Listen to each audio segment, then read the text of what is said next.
restart it and see if that helps. All right, so that is what is going on with this, and where the idea of, and by the way, it's called here the Sabbath. What does that mean? What's it refer to?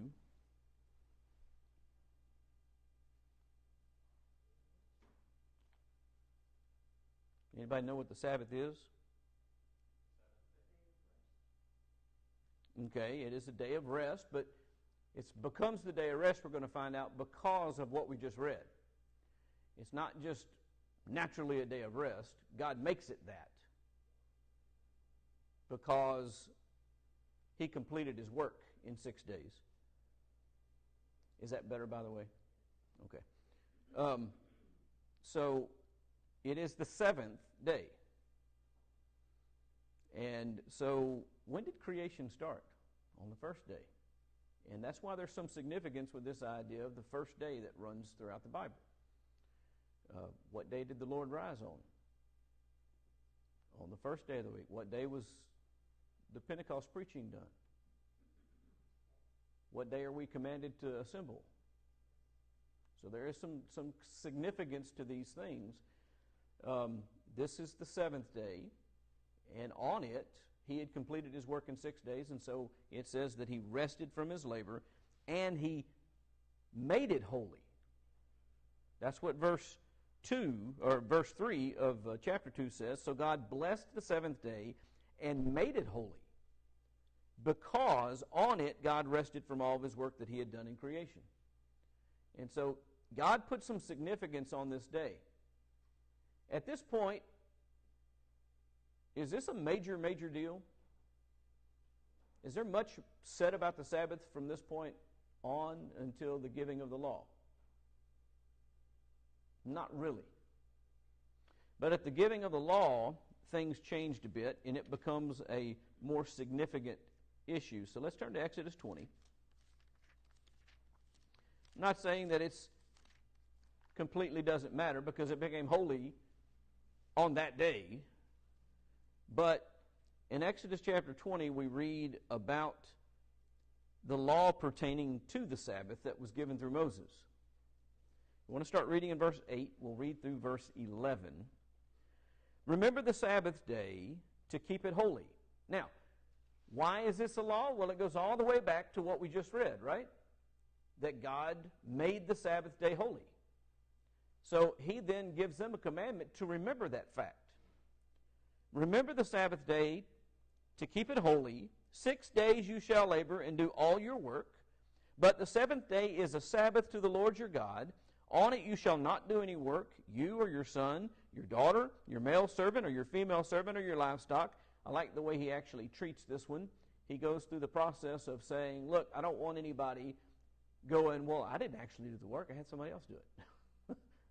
He says, no, I want you to keep this day holy. I want you to remember this day and remember its significance. I want no work to be done on this day, because what happened on the seventh day?